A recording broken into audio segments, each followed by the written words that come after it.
Being a mother was my role that I felt I was born for, because we weren't encouraged to have other kind of careers or anything as women. I took that seriously, that my role was going to be a good mum and the best mum. So then watching this and going, hang on, this isn't aligning with what I'm actually feel my purpose is. Hey, I'm Ange. And I'm Beck. And we are the Gold Diggers, because we believe there's gold found in everyone. Everyone is unique, interesting and exciting, with a great story to share.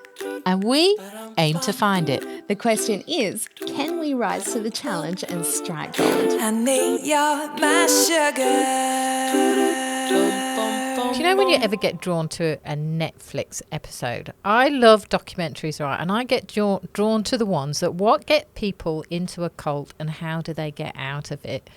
And that's why I love today's podcast, because it was about Rosie, who was in a fundamentalist sect and found her way out of it, and talks about that process. It was such a big time in her life, wasn't it? She really did. She's been on the full circle of a journey, hasn't she? But just had that self-realization that maybe what she was in wasn't what was right for her. So this is like binge watching something on Netflix, so stay with us. Honey, you're my sugar.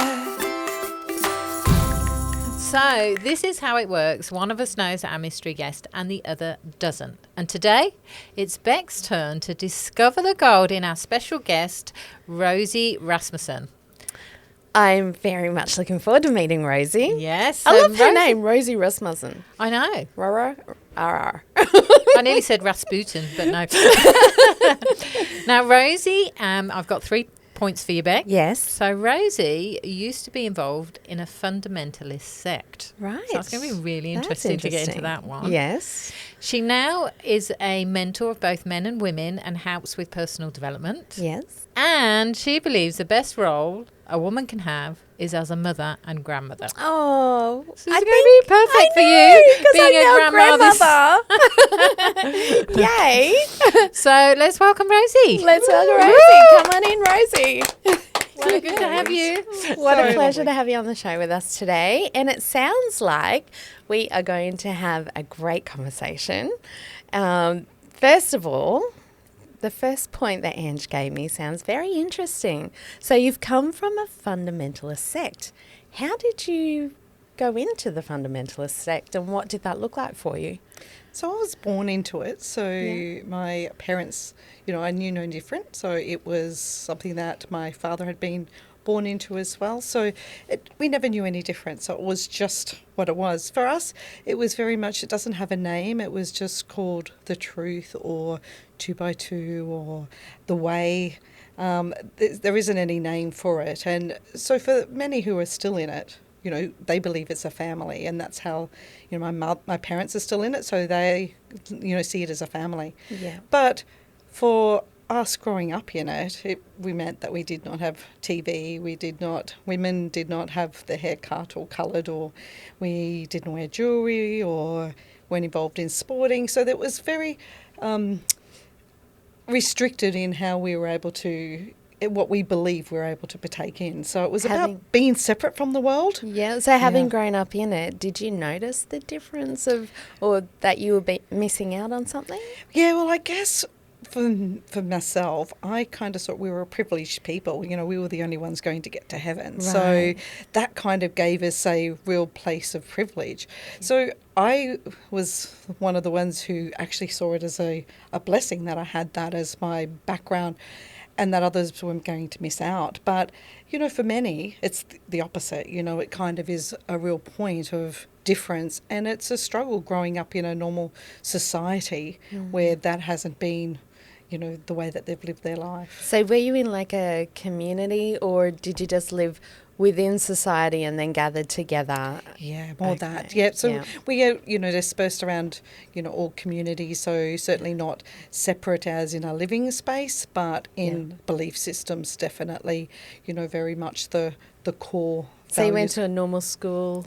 Normal school. We didn't meet in churches, we met in homes. So it was meeting in homes and, probably 15 to 20 people in each home. So they're scattered right throughout, Australia and overseas, everywhere. But it kind of when you didn't know any different, that was a family, and it was there was a lot of good about my upbringing in it. Yeah. Until I began to see that there was much more that I didn't know of at the time. So at what point did you start noticing that it may not actually be the right thing for you? Well, for me, probably turning 30, I would call almost living a double life in the process of, what people could see how you behaved, and then with other people you behave differently. So for me, that kind of is when things started to turn. And in that turning of that, it become a process of who am I really? And, being two different people become exhausting. This is how I need to behave with these people. This is who I am. So I guess for me, that was the unease in it then, was really feeling I can't be who I really am. Who am I? Didn't even know who I was. So in the workplace, you're wanting to blend with your work people, but then with your group that you had to act more like them. Is that what we're talking about? I was in a farming community, so women don't work. Back at that time, women weren't working. It was their role to be mum, role to be the wife. So you part of your local farming community up Western Queensland, and so you kind of were only really mixing with those people, sport, school and stuff like that. You could be around more people, and you were, and I would just be part of, and I was always the friendly person, so I would always be very much a part, engaging in that. But you just knew that there was a place when you come home. Yeah. That. Do you find it kind of weird that there's no name for it? Was there kind of any structure to it? Was there a clear leader or someone you were following? No, because it was coming from the Seas of Galilee, is how we were brought up to know.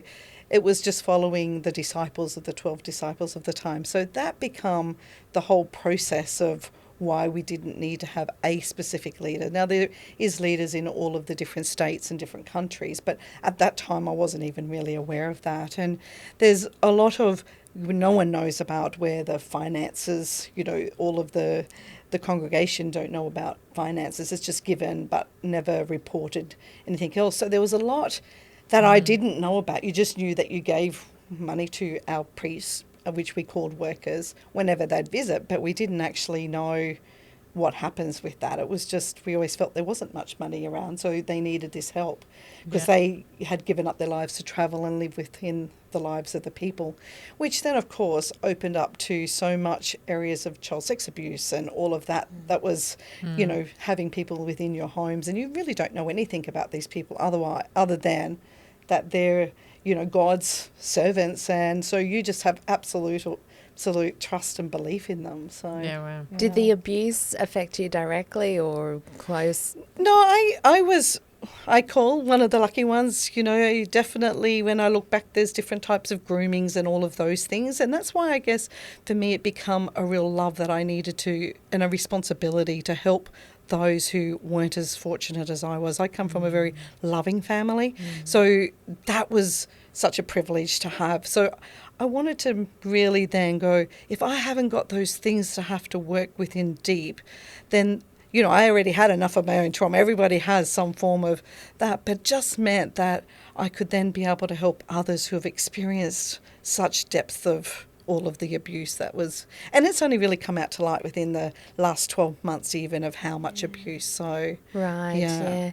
Did you marry within the sect? I did. Yes. And how did that work out? Like, was it a marriage of love or a marriage of convenience or organised? No, it was definitely a marriage of love, and we were married for 20 years, and I believe the first 10 years were absolutely incredible 10 years, and then his mum passed away at that time, who was the matriarch of the family, and I really think that was kind of a real turning point within the family and a real point of being able to question, and that's when I think we started living more the double life, and so therefore it become even more the marriage, if we hadn't have taken that turn, but that's just the way that it had gone. Yeah. And then for that next 10 years, it was trying to, battle the waters, really. So, Yeah. Did you we have still had wonderful children? times, obviously, amongst it. Yeah, But, yeah. Did you have children? Did have children. Yes. So we got 3 beautiful children. My son, he's 31, and my daughter's 28 and 23. Yeah. And so, very close to all of them. That's hence why that has become an important role for me And as being a mum. how did the sect affect your children? Did they notice differences? Yeah, it's interesting. I often talk about it with my kids, and my son would have been probably 17 when I had left, and so he was already, making sure he wasn't available to have to go to church on the, Sunday mornings and the Wednesday night. So he was just, not being as available. My middle child, my daughter, she professed what we call give our life to God when she was only 11, I think it was. And so she certainly was impacted in it more so than my youngest was probably 8 or 9 when I left. So she, certainly has, once again, the programming is the first 7 years of our lives, and so a lot of that programming.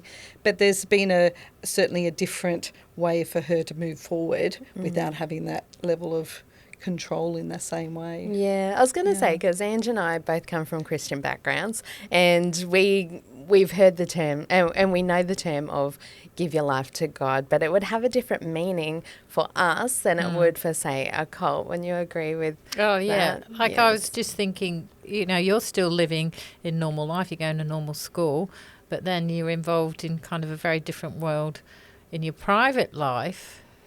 Was that ever like a difficult thing to manage? Because then did you have to be this person that you are in your private life in school and that, and how was that interpreted with your school friends and all the people around you? Yeah, I think because I was always the people pleaser, so that kind of come into it, which made it easier to be able to navigate, read the room, what was needed from me.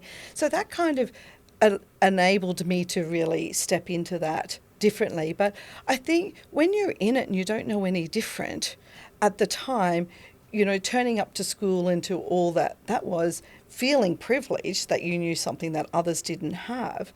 It meant that you could kind of overlook everything else that was going on. And like I say, within my actually family role, until I, left home, and had much older before I started to realise what other people were experiencing, it sort of started then to go, hang on, this is 2 different worlds here, and we're trying to be these privileged people, but yet there's all these other people who were Christians that weren't going to get to heaven, but yet, hang on, they've got much better traits than I could see within my life and those that, we used to meet with. So it was...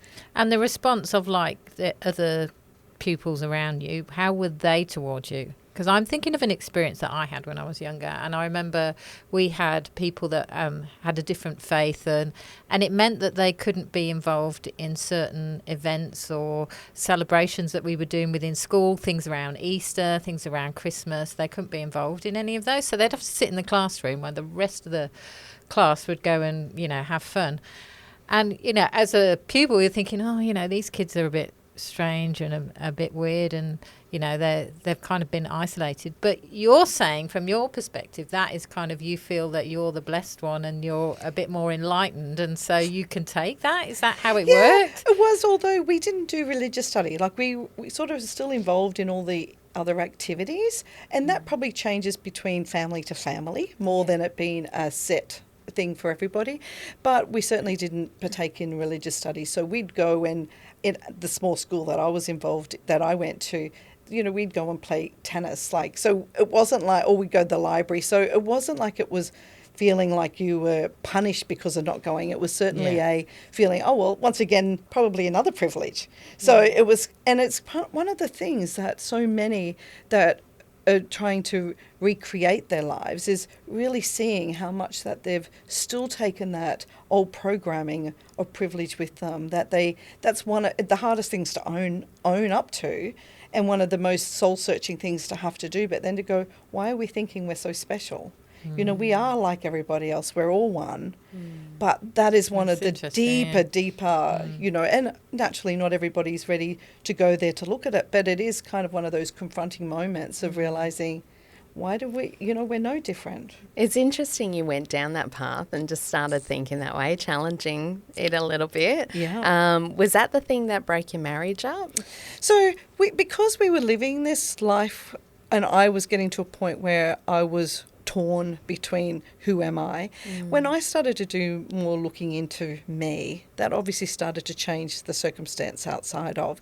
So he would have been happy. I mean, he has left it now after some years after me, but I believe he would have been happy to have continued living that life, and that suited him okay. But for me, it was never going to be enough. Yeah. And so, and I guess there was a real turning point of my daughter. There was an experience, my youngest daughter, we were at the shops and I said, we've got to get home because we have one of these workers, a priest, coming to visit that afternoon.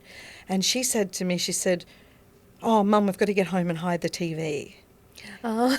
And it was like, in that moment, that it was like a slap in the face to me, going, I'm teaching her that we're this privileged people and we have this great faith, but actually what I'm really teaching her is it's okay to be deceitful. Right. And in those words, like, I mean, I could have said that many times before in many other experiences, but this time as I said it was like, wow, hang on, this isn't how I want to be. Yeah. This is not. And so that was kind of one of those moments that really, woke me up in that moment of going, what am I really wanting my children to learn? How is this really impacting them that we live one way and speak another? And, there's certainly times where we were living the good life, and it's not that we weren't living the life for a lot of that period of time, but it was still feeling that you couldn't be completely authentic. And that, to me, started to cause, it's going to cause health issues. It's going to start causing so many things. So that kind of led then to the breakdown of the marriage even further, going, well, I wanted it to change. He didn't necessarily want it to change. So it was just taking our paths differently then. So yeah, and it would have been like an internal battle between the two worlds that you were living in. And I can imagine that would have made things difficult. Yeah, and I wanted to go and experience other churches, and I wanted to go and experience, what's out there beyond even churches, but wanting all of a sudden to be curious about, we only know this. This is all we know. Yeah. But hang on, there's so much more out there that we don't know. Yeah. So the more you start to see, the more you become aware, you can't just turn it off anymore. And so things start to show up more and more to you then. How were you treated when you left the group? Oh, you become very isolated in the fact, because nobody knows how to deal with or how to have the conversations. I don't believe it's intentional, but all of a sudden they see it that you have a different faith, even though at that point I felt like I was closer to God than I'd ever been in my life. But people don't understand that, and you don't want to become around those people and have it lose your faith. So people don't know how to deal with being around you. Yeah. So I was fortunate my siblings had all left before me, so I knew my parents weren't going to ostracize me in any way. I knew my community weren't going to know how to deal with it. But I'd had my sister-in-law leave it sometime before me, and, I saw her have a really, really rough time. And I knew that, that could be a possibility within the community, but at the same time, it got to where I couldn't do it any other way. I'd gone to the dark night of the soul experience, and it had to change. Yeah, it would have been helpful having seen your siblings go through that ahead of you, making, I guess, a bit of a pathway for you. Oh, definitely. Yeah. There must have been a really strong conviction moment, because you're not just walking away from the sect, you're walking away from your marriage as well at the same time. And that impacts your family. So, where was that turning point for you? What was it the TV moment, or was it something that you just said, I have to walk away from this? Yeah, I guess continually looking at yourself in the mirror and not liking who you are and who you see. And that just builds up over time and time. And then you have some of those little moments. And, that my other daughter had come over from the shed one day, and it was another one of those wake-up moments. And, my husband was dealing with depression at the time, which is possibly caused from us living this double life, how we do it differently. And I remember her coming over, and she said, Mum, she was 14, about, I've got it. What's that recipe of Dad's that he loves? I really have to cook him this cake, because then he'll be happy. And it just hit me and went, oh, I'm teaching my daughter it's our role to make someone else happy. It's gone beyond the role of support. That's absolutely it was important, and that who's who I am ultimately is the supporter. But it had gone beyond that, where I'm realizing this is now teaching her that she's got to find some way to make her dad happy, that this is about our role. And that's kind of another point of going, what am I doing here? What am I teaching my children? And is this really aligning with all the, the fruits of the Spirit and everything else? So it kind of had me start to, and I started getting, counselling help, which then started to open your world up to a life differently. And so all of those kind of things started me becoming more aware and going, is this how I really want to see my life keep living? Do I want to be this kind of mum? Because like I said, being a mother was my role that I felt I was born for, because we weren't encouraged to have other kind of careers or anything as women.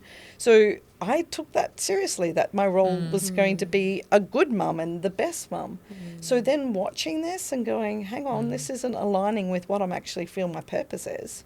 So that kind of made me, and I think if I'd probably had all sons, they'd be fine within that community, because men are the patriarchal. It's all going to be, they will get through okay because they don't have to be subservient. But watching my daughters do some of those things and watching them play out those roles, that's kind of when I really began to wake up more. Yeah. It's kind of like that phrase, once you've seen it, you can't unsee it.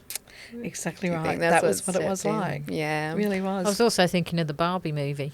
I don't know if you've watched that. Have you watched that? We did. And we cried. And, we really, really cried in that. My daughters as well. Like, we all were really impacted by that, because it had such a deeper meaning for us in watching that, because there was so much of it that was, and you're talking about the patriarchy and everything. So, yeah. I haven't seen it. So. No, we were I could see the cross similarities with your story there. Yeah. So I guess for me then it was about really stepping into, okay, if I'm going to, make this big decision to leave my farming community. So it was a farming community as well that I'd lived for 20 years, and knowing the impact it was going to have on my parents, because my siblings had all left before me. It was also a bigger responsibility, I felt, to be the one that's still connected with them and going to the church, because they'd see it as they've done something wrong. And then so that was kind of felt even more responsible in leaving that, in making that decision. And then, the marriage kind of, it was already in not a good space, but within 6 months it, was over as well. So knowing if I was going to take that path, I had to learn who I was and what difference do I want to make in the world. And I just didn't want to waste my experience. I had some really gold, and I love when you talk about, because that's such a big language I use within my mentoring, is, we're kind of not to waste it. Don't throw the baby out with the bathwater. And, when I was ready, and I say that, when the student's ready, the teacher appears, and when the teacher's ready, the student appears. And that was how it was for me. I had the most incredible mentors that turned up in my life and were able to guide that process, and that I could see that I had a lot of wisdom that wasn't to be thrown out, but to start to learn, who am I in it? And if I start to live mindfully, what would that actually look like? So when you stepped out of it, you said something about mentoring. Yep. Did you step straight into mentoring, or no? I had to do my healing, and that was important that I go through and do my healing, because I was dealing with my dark night of the soul at my lowest points. But I often look back at that time, as much as it was the most challenging time of my life, it was actually the most liberated, freeing time to go and get my ears pierced at 40 years of age, and to go and, get my toenails painted. Like, they were really, really big things, wearing a shirt with no sleeves. So there was a lot of liberation in that, but I had to experience that for some years and play with the idea and not feel that we're going to be damned to hell for doing those things, or that it's, where it's going to take us. And you were restricted from those things before? Yeah. So, and wearing pants, like all of a sudden it was like to go and buy pants and, some of those kind of things. So there had to be a lot of, me reprogramming, a lot of that deconstruction process. How did you find that? Did someone help you through that healing process? I did. I had, and that's what I said, none of it was easy, going and having to, I had coaching, I had counselling, I had my mentors there, and all of it never once was as an easy path, but the more I started to see that who I really am and not who I'd come to believe that I was. You know, as much as it was difficult, it was also a very special time in my life. So, and then doing that with my daughters, you know, by then my son was still living out west and we'd moved into a local town, the girls and I. So I still had my contact with him, but we were in a different town that we could experiment with. And I still recall walking out the one time with, you know, a singlet top on, and my daughters just, their eyes just wide open. They went, "Mum, you just look so beautiful." Like they've been my greatest, you know, advocates and supporters, because they knew how big a deal that was for me to even consider going out in public like that. Yeah, because I was wondering that, but with the kids, like obviously you've now separated from your husband, you've walked away from your old life. Were your kids in support of that as well? Yeah, the middle child, my eldest daughter, she was always very much the black and white. "Mum, you've got to make this marriage, you know, got to stay married." You know, she was going to a Christian school, so it was all about, you know, staying in that environment as well. And then we were having it where we'd have weekends. I'd stay in town and go out for weekends, because there was about 6 months of us trying to make the marriage work. And there was one time she come home and she said, "I get it now." She said, "I like who Dad is when you're not around, and I like who you are when you're not around, Dad." And it was kind of the confirmation that here we're hurting each other and we're hurting our kids in this process, and thinking that we've got to keep it together for the kids' sake. And that's why we often hear a lot of marriages stay together for the children's sake, but realising we were pushing that damage on without even, because we're not yelling and screaming at each other, you think, oh, well, it's okay. But my youngest daughter, she's very much an energy kind of girl, and she used to say to me for a long time before, and she was only 8, 9, and she'd go, "Well, one day when you and Dad divorce," and I'd go, "Why would you say that? Like, you know, we don't outwardly show that. Where, you know, how are you even knowing things aren't going good here?" She picked up on it. Yeah, and don't realise energetically they're seeing it, and you know, she's living with that, thinking, well, something's not right here. So that certainly was kind of one of those. Just feeling the tension. And just, but at the same time, in being a good mum, it was important for me, because that was what I wanted to be, was that they always had the relationship with their father. And so it was really important for them to get the help that they needed, counselling help or whatever it was at the time, and also never to talk about his shortcomings, you know, to them. If they'd find whatever they needed to find of him, then they'd bring it to me and we'd talk about it and go, well, Dad's obviously, if he's hurting others, he's hurting. So being able to hold the space, not ignoring what's going on, but they had to see what they had to in their time, not from me telling them what Dad is and isn't. So that kind of left the door open for us to be able to have a lovely relationship now moving forward. And certainly was important to me, because that's what I always wanted, my kids to have a good mum and a good dad. And be, you know, part of their world. So what does life look like for you now? Oh, it's been a lovely, 13 years since, after doing my growth and then doing my mentoring, doing all my study, realising I've got to use what I've learnt to help others. So now I've met a really, 10 years ago, met a really lovely gentleman who'd done a lot of personal growth. He was already in that same field. So it was a beautiful place, in being with an aware man and knowing what that looked like and being able to walk the journey. At the same time, we've been engaged. We've lived together for 12 months, but we don't live together anymore. It was important for us to continue being parents first, and he has a daughter with disability, so that was important for him to be.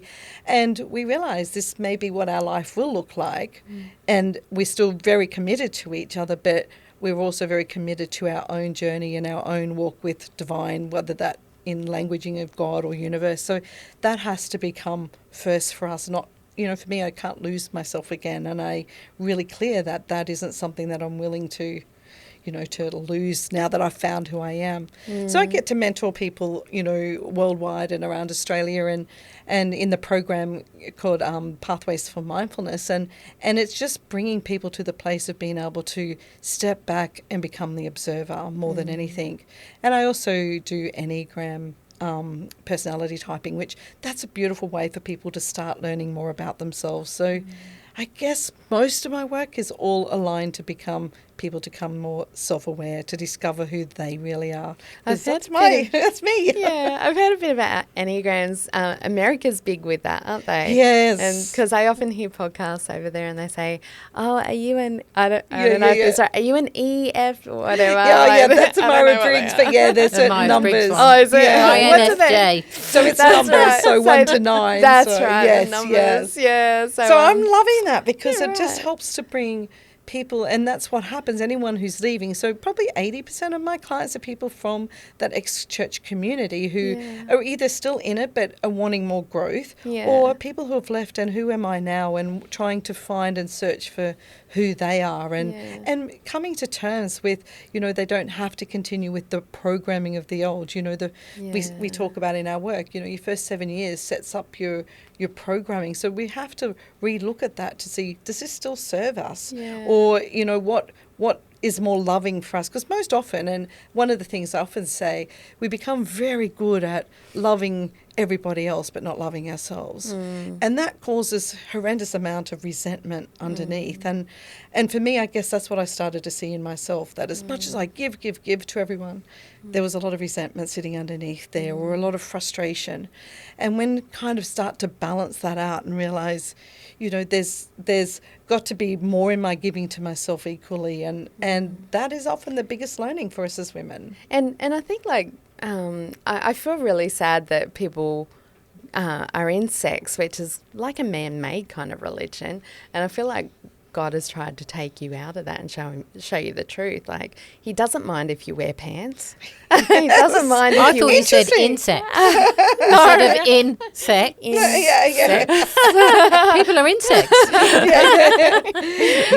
But yeah, like, He doesn't mind if you wear pants or have your ears pierced, and to be in something that's man-made where they say that's a no-no and you have to live with these stringent rules, it kind of goes against everything that God's actually saying anyway. Well, it's kind like of funny because law, they say that there is no rules, and that's kind of very much what they will often talk about. There is no rules in it, but it's the unwritten rules. So it's never, okay, this is your rule book. It's just if you turned up at church with all of those things, you would be totally overlooked, you'd be dismissed, you'd be, well, what's wrong? They've obviously got the bad spirit, you know, like there's all the unwritten part of it. So we just grow up knowing that these are just the expectations. And, you know, even a time of asking my mum about, you know, genes and stuff, like where is it? Because my daughter started asking me questions, and I would have asked my mum the same questions, but she would have just said, that's what we do, and I would have accepted it. That's my type of personality. But I have a daughter that was never going to be enough. So she started asking questions. So I went, oh, I actually don't know. I need to talk to Mum about that. And Mum just said, it's in the Bible there somewhere. You know, you've got to go looking for it. Don't be led by the wrong spirit. And don't, you know. So all of a sudden, you just have another layer of guilt that you're even asking the questions. And realising she just obviously doesn't know either. And she's just followed as well. And that's important for her, but for me to go, hang on, I've got to come up with something a little bit more than this for my daughter. That's not going to, that is not going to be enough for her. It really does come down to what's in the heart, isn't it? And the Bible talks a lot about what's in your heart. God looks at the heart, not the exterior, which is the whole thing about it, which is also you find your fullness in God, like, because He made you. So it's about accepting yourself in Him, how He sees you, and then from that is serving others, really, isn't it? Yeah, so love thy neighbour as thyself. Like, getting that order right. It's kind of interesting when you said, like, is the unspoken rules. I ran a charity in the UK once, and it was with street girls, and they would come in, their language was terrible, their manners, you know, and I didn't expect it to be anything other than that. But gradually over time, they'd start apologising if they cursed in front of me or something like that. I never once told them that they couldn't do that, or that it wasn't acceptable or anything like that. But gradually, I think, and it's just what you pick up in an environment. And so for them, it was an unspoken rule that they thought was in place, but it actually wasn't. They could be who they want. And so are they the kind of things you're saying, like you had to live according to these unspoken rules out of assumptions? Yeah, that's right. Absolutely. And I do think, you know, a lot of the times within even family groups, the rules are going to be very different, Yeah. you know, because, you know, some families are going to be certainly more liberal than other families are going to be. And that's why I often say my experience wasn't necessarily as cultish as what some other people's experiences were, because there were generations in this. Mine And went how that did you far. unprogram them then when you came out? So, by doing my deep work, you know, doing a lot of the awareness work. I did a lot of psychotherapy. I did, you know, had counselling help. I was able to really step into that world of personal growth, and that's why it becomes so important to me. Going, I have to do something with these programs, because whatever I continue with, the right, wrong, good, and bad, I'm just, you know, allowing myself to still be under certain rules and regulations.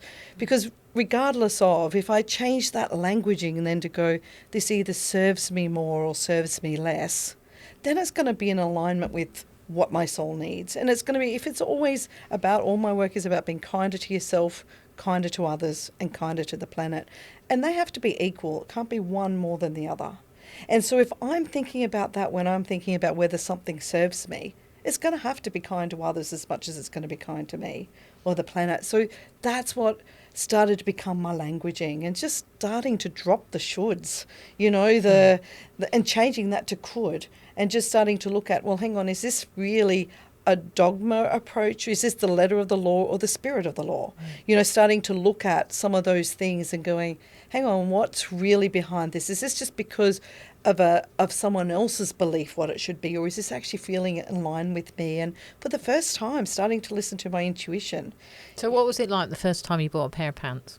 Well, I had I gave yourself permission. had pants on the farm because we could use them there. But for Yeah. me, for the very first time of wearing pants in public, was we went to a rodeo. I had gone to get a rifle shooting gun licensing day, and I on the way home I went, no, I'm not going to change into a skirt. I'm going to wear this in my local community. And I remember just hoping no one sees me, but at the same time feeling really good, this feels good, but at the same time feeling torn that I'm hoping no one sees me or nothing's going to be said. And knowing that probably nothing would be said, but outwardly, but you know that you'd become the topic of conversation, because you know, I'd been on the other side of that, where that would be the topic of conversations if it was someone else. So you know what's going to happen. So Most of the time it's in your head as yeah, well. yeah. Oh, absolutely. And I think that's it. I often say to my daughters, don't worry about what you think people are thinking of you, because most people are worried about what other people are thinking of them. That's right. Everyone's just worried about what they Themselves, think. Of. yeah, And then you get to Don't this worry stage about and it. you realise no one's really Who thinking about cares? anyone else. They're all thinking about themselves. That's it. So I think that's what does happen. It becomes a lot of the people pleasing for that process, is trying to be good enough, trying to be worthy. You know, you're living your whole life trying to be worthy enough rather than being here now. It's all about future and the fear of the future. And so, you know, I remember often driving home from our yearly convention, and as a child even, and hoping that I could just die on the way home, because then I'd be right to get to heaven. You know, so it was that constant fear of ever being good enough. So, you know, if that's happening there, it's going to happen right across your life. So then you just turn up making sure I'm going to be the best wife, and, you know, and never have any boundaries. And then all of a sudden, when you start to change that 20 years into a marriage and start going, well, actually, I now see that I can have boundaries and it's okay for me to exercise my autonomy. That's not going to work when it's not been what we've set the ground rules for the 20 years before. Yeah, I think they're big red flags, aren't they? Whenever you're in something where you feel guilty or there's condemnation or something like that, Yeah. you know, that heavy weight of restriction. Continues the cycle of shame and Yeah. guilt. And I love Brene Brown's work because of that. And that's a really lovely starting point for me, you know, was really taking on, listening to all she's that, great. reading all of her stuff, and starting to go, okay, you can still have a love for whether it's, and I be careful in whether I use the word God or universe, because all my clients, so some people, and I went through a stage where I went to every church outside of to see what it's like, and then getting to a place of going, hang on, I feel like I'm jumping back into another box. What does it really look like for me? And for some, can't handle the word God anymore once they've come out of that. So they've got to take their own time and understanding of what that even looks like for them, and that it's not necessarily the scary man in the sky ready to condemn you. That's a huge having to change that kind of thinking. So, along the way, that they're the little things to celebrate, and that's what I get to do with my clients now is, just guide them through that process of getting to know more of who they are so that they can have those little moments of celebration of, what really serves them. I think, personally, I think God really enjoys our individualness and uniqueness because that's how he made us. Oh, absolutely. He didn't make us as cookie cutters, We often say that. We Yeah. go, where did we get that wrong in thinking that we have to all look exactly the same? And there was kind of almost a badge of honour that we could all look the same. If you went to another town and you'd see someone with the hair up, like women wore buns and long skirts, and we'd have a certain look, that was actually something to be really, a badge of honour that you've got the look. Yeah. Now, it kind of is bizarre for me now that I'm out and reprogrammed to go, where was that ever thinking that we've got to be the same? Yeah, that's right. God loves our sense of humours and all Yes. sorts of things.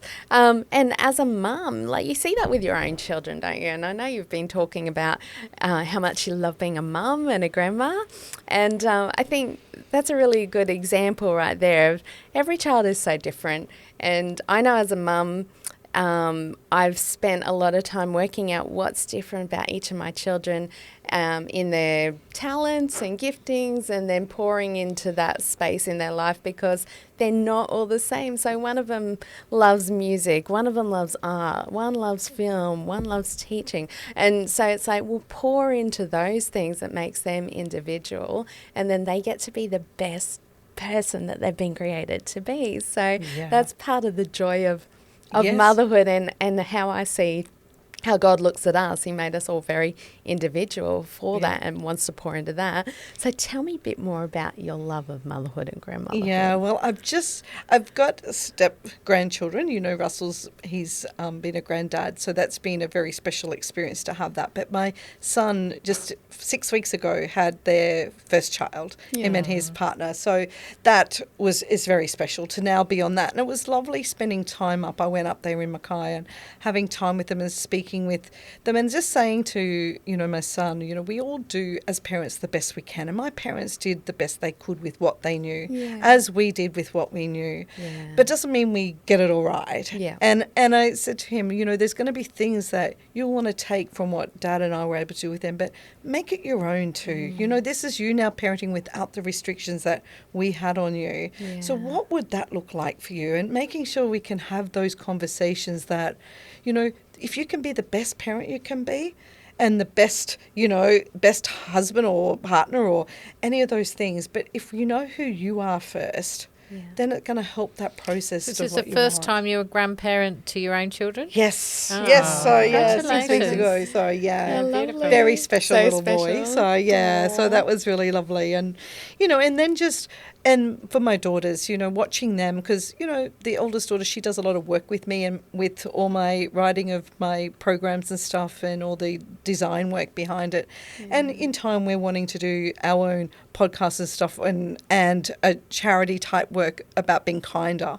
That's our wording is be kinder and knowing that we have to start, because she's had the same journey with me. So it's knowing that she's had to also deprogram a lot of those restrictions and expectations. So knowing about being kinder to ourselves has had to become a really big thing in our house. And my youngest daughter's been beautiful, just watching her be her different self, whereas she would never have been able to survive very well within that group, because she loves music, she loves movies, she loves all the things that we weren't to be part of. And it would have just been so heart destroying to see her just trying to be what we felt she needed to be. So Fitting in a mould. Yeah, fitting in that mould. So it's been lovely now getting to know and have the time with each of my children individually as adults and going, what do you want to leave behind and what is it that you want to take on and do differently? And, they've all experienced with either learning to dance, and I started doing old-time dancing last year with my fiancé, because it's like doing something playful. It's always been about responsibility. Yeah. So hang on, what does playful look like? And it's one of the big areas for most of my clients. Yeah. We don't know how to be playful. Yeah. And so what does it look like to have fun? Yeah. To go and do some of those things that were considered wrong or bad. So I relate to the dancing thing because when I was a kid, it was kind of looked down on for dancing in our church. But as an adult, like Ange knows, when we go to a party, our whole family is on the dance floor. Awesome. And there's a lot of them. We let loose, I tell you. My That is so daughter, good. especially, she's a born dancer, And they even she had just- because they had a little grandbaby, didn't you, at the yeah, end of last November. year? And he was even on the dance floor with his headphones love on. it, love it. And there's a lot of liberation in that, isn't there? There is. My girlfriend and I, like when I'd come over, when I'd first separated, and she lived here at the sunny coast, which is why, a big part of me coming this way. And I remember her and I going to to one of the dances down at Malula Bar, and, being scared of being in there dancing, and we'd make sure we get right in the centre of all the people so no one could actually see us. And we're going, is Jesus going to return and take us now? That's what we'd always had the fear. If we're somewhere where we shouldn't be, then Jesus is going to return and then we're going to be left behind. And so this is even some time after, and we just look at each other and go, this is really scary, but at the same time liberating, but having to work through those probably feelings. enjoying watching you doing all that. That's right. We didn't know that at the time. Party Yes. time, let's do Yeah, this because now. she'd gone through it a similar time to me, and it was like Yeah. good to have the people, walking it with you, and and I think that's been more than anything now, since there's been a lot of it's come up more and more in the last 12 months of all the child abuse and sexual abuse and domestic violence within the church, because most people go to the leaders, not to the to the police. So then, of course, they just shift the people around, or they don't actually really do something about it. So now that that's come out more and more, now it's kind of more in our awareness and realising the restrictions and the process of why we need to be part of community more. Yeah, more protections around it. And having people walk with you, support you. And You've really and worked in the self-awareness space a lot now, haven't you? I do. Yeah, That's my everyday. I can hear that in my everyday. And I Yeah. think becoming the observer, not having to give any meanings to things. We want to put a comma in and have something mean something, and it's coming back and going, what's it really mean to me? Like, if I can sit in this observing, why is this triggering me?